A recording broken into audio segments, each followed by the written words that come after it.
For more on the DA leadership contest, after the voting process, we're joined by Herman Pretorius from the Institute for Race Relations. Herman, a pleasure to have you on the program this afternoon. Let's start here. With the DA expected to announce a new set of leaders to take the party forward this afternoon, some analysts describe this as an opportunity to press the reset button following what has been a tumultuous period, which also saw the party lose its leader when Maimane resigned a year ago. But what's your assessment? I don't know if you can hear me, but I unfortunately could not hear your question at all. Yeah, Herman, I was saying, after what has been a tumultuous period for the DA, what's your assessment of where the party is going, the way forward, basically?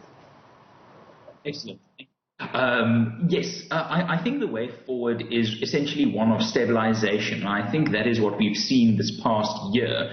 Deliberately efforts from the organization, the leadership, especially the positions of John Steenhuisen and Nhlanhla, to stabilize the party after a tumultuous 2019 with the DA facing its first electoral decline. And then, of course, the drama of Mr. Mashaba leaving the party, Ethel Trollope leaving his position, Mr. Maimane leaving the party. And I think we look back on a year of stabilization for the party. Now, based on some of the internal polling, I think they have managed that. Now, going forward, the challenge is, of course, to take that stabilization and convert it into a presence in South African political conversations, especially around solutions building up to the 2021 municipal elections.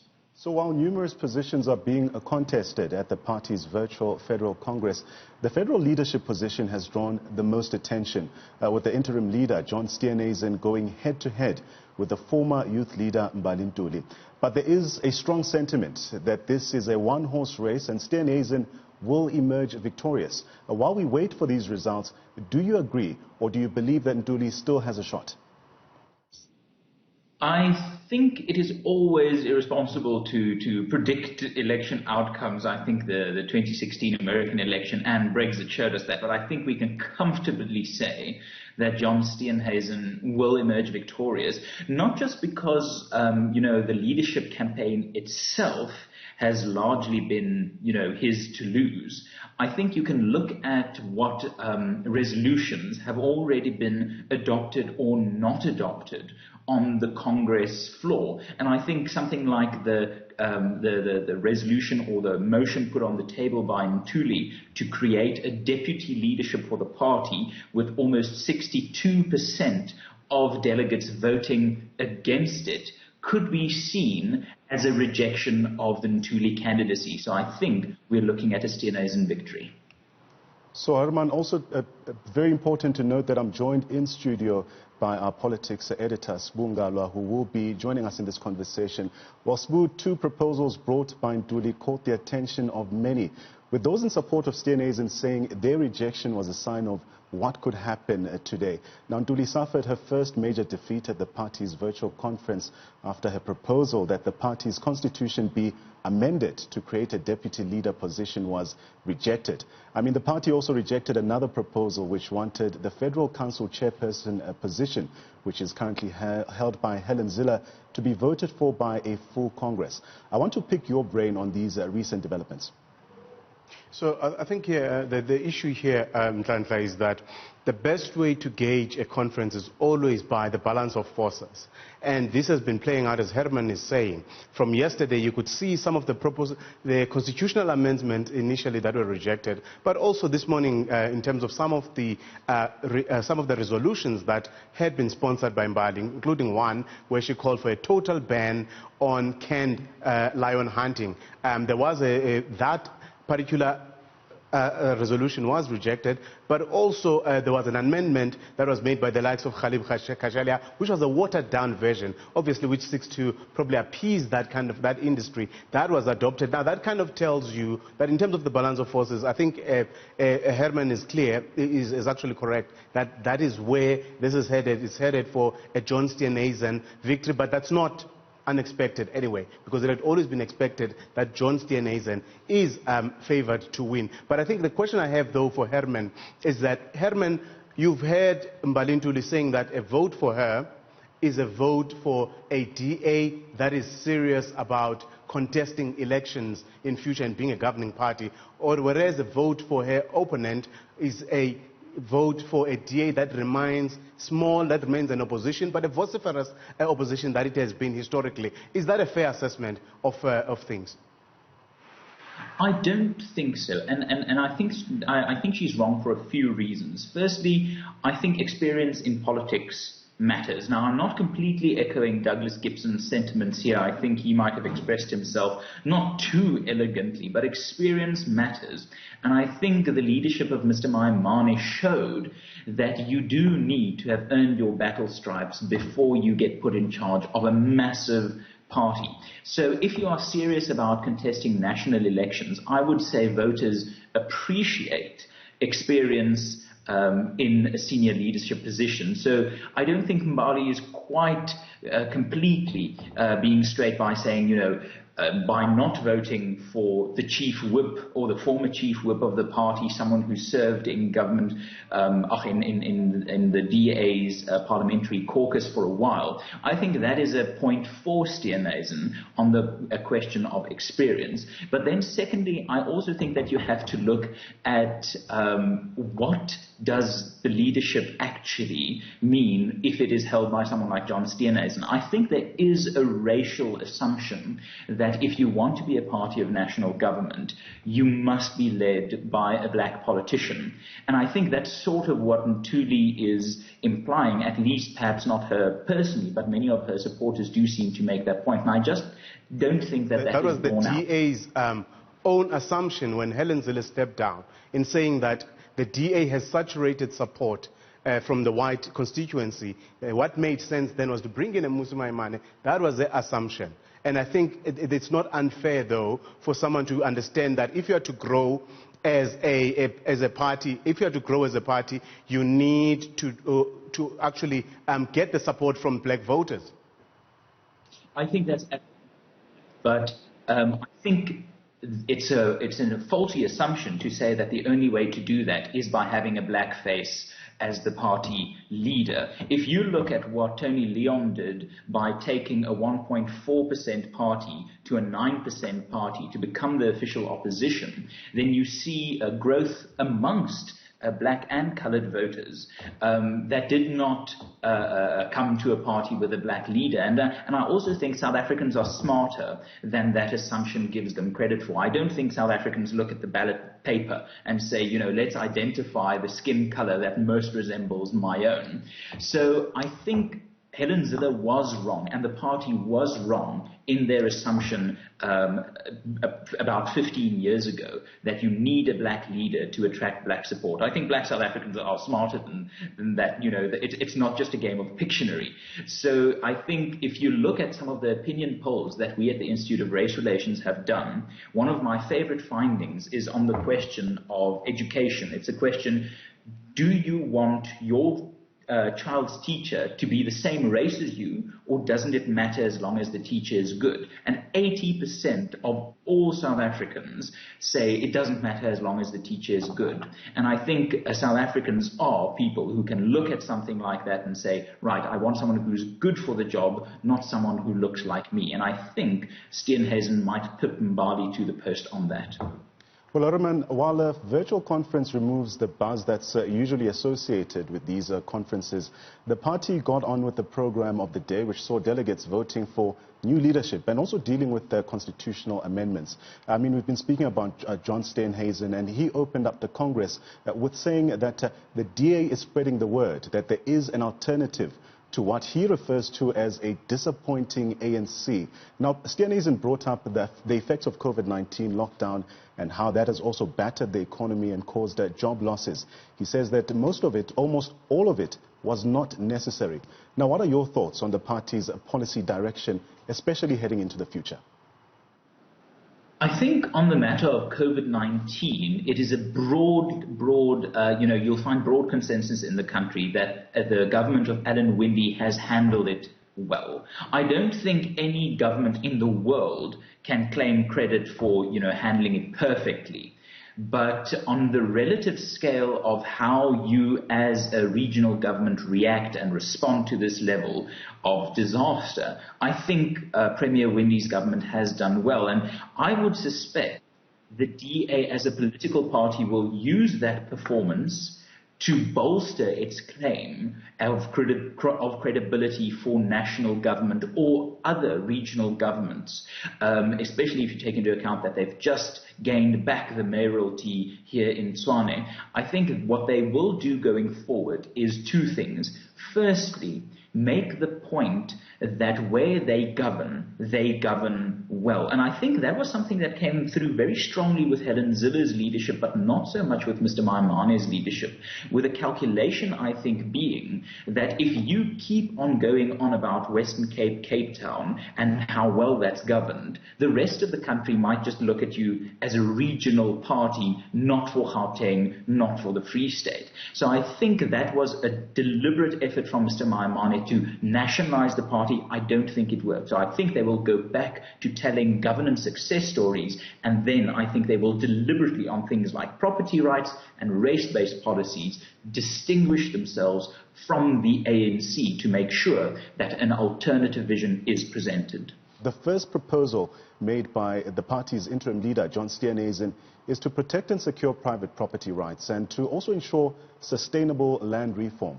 He said that the ANC and the EFF's plan of land expropriation without compensation will give land to what he refers to as incompetent state.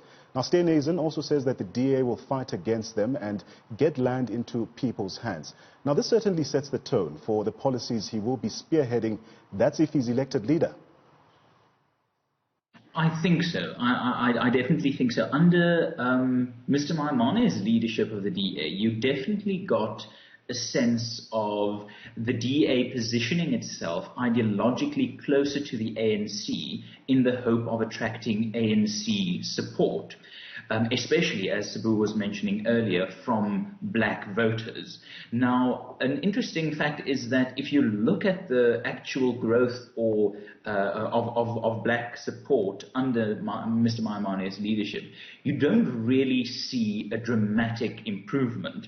So I think the basis on which the DA is now comfortable to move away from that is the point that, right, they tried a bit more ANC-like policies. It did not work for them. And that is, I think, where the quote of, no more blue jelly that Mr. Steenhuisen made almost a year ago comes from. And the question of property rights really is one of those political questions that the ANC, the EFF and the DA, the three biggest parties in the country, have very strong views on. And the question now becomes, can the DA convince South Africans, especially those black South Africans who care very strongly about land reform, whether an approach with property rights at its center rather than expropriation of property at its center, whether that can be an appealing avenue to make sure that South Africans, especially black South Africans suffering from the injustices of expropriation under apartheid, can really see the redress that they want. And that, I think, is sometimes overblown even by the ANC itself going on their internal polling as to where land really falls as a priority.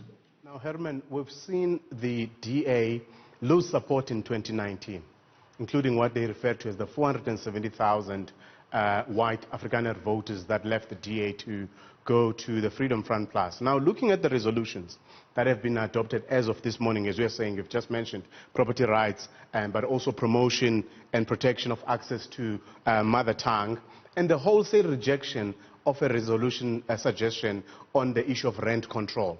Now, from one's perspective, it seems to me that those resolutions are resolutions that are actually intended to lure back or to champion the cause or the interests of that very constituency that the DA lost in that last election, as opposed to appealing to a broader South African population. What do you make of that?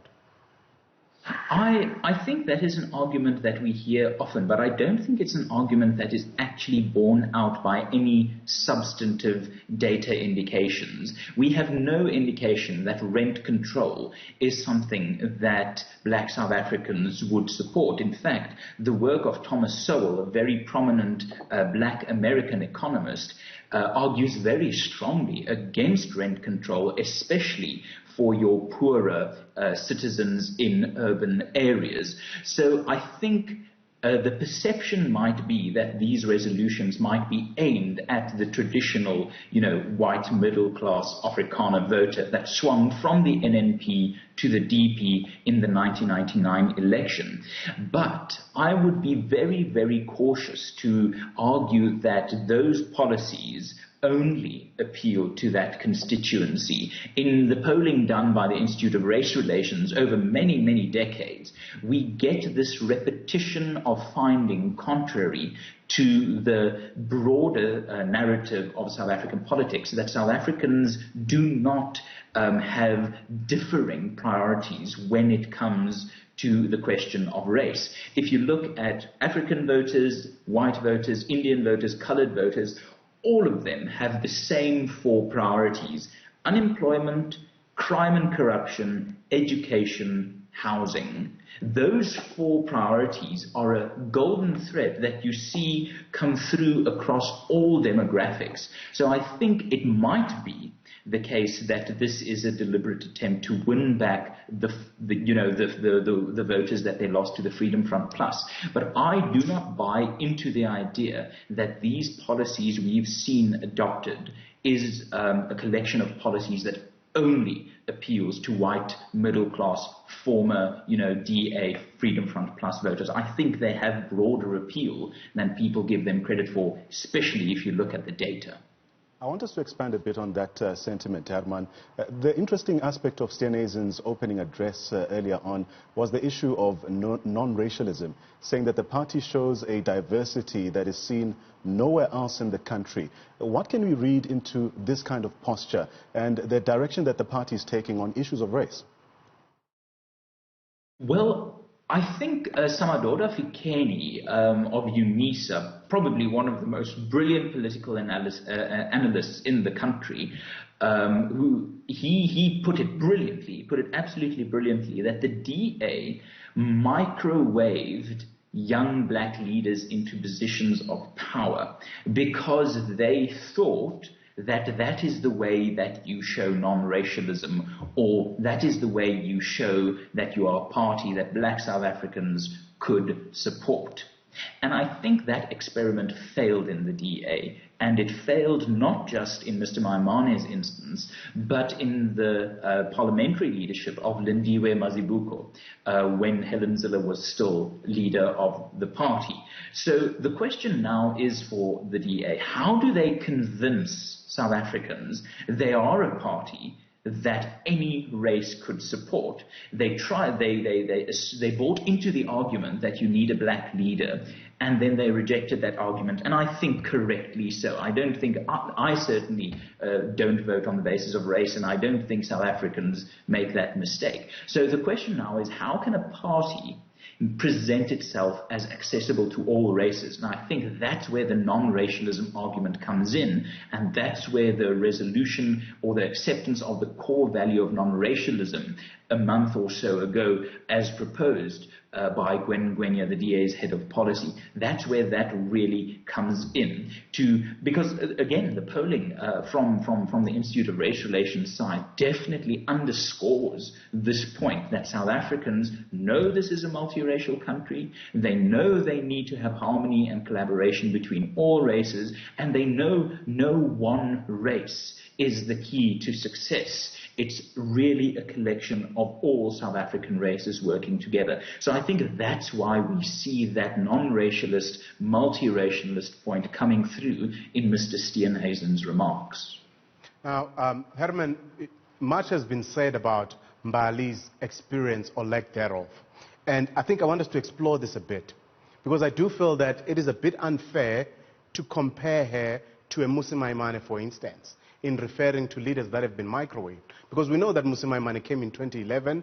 4 years later, he was a national leader. That I understand. But Mbali Ntuli has come through the ranks of the DA, through the DA's program as a youth leader, playing various roles, including grassroots campaigning. I think, at the very least, it would be unfair to compare her to say she has been microwaved. At least, would you be willing to give her due as a DA leader who at least has spent all her time in the party up to the point that she is where she's at the legislature and has actually campaigned in areas like Northern KZN, where she helped the DA grow? Yes, no, I do just need to qualify. When I quote Mr. Fikeni on saying that young black leaders had been microwaved into positions, I do not refer to Mbali Ntuli. I think the very fact that she's standing in this election is evidence of the fact that she's not being microwaved into any position. That reference is not, I have to make it clear, is not something I apply to Mbali Ntuli, who, I think you're absolutely right, has worked her way through the party and could in the future become the leader of this party. I don't think her career is anything close to being, something to be written off. She's very, very young, she's energetic, and clearly she chimes with a lot of South Africans in the Democratic Alliance. And Mr. Mabashule Ghana and I don't have much, don't have a terribly high opinion of each other, but he's another young black leader in the DA that no one can say was parachuted or microwaved in any way and really stepped up from student politics in the DP all the way to becoming, a relatively senior figure in the party. Well, Herman, unfortunately, time is against us. We've run out of time, but a very interesting discussion. And speaking about time, the clock is ticking. We are counting down to that big announcement where the DA's new leadership will be announced shortly.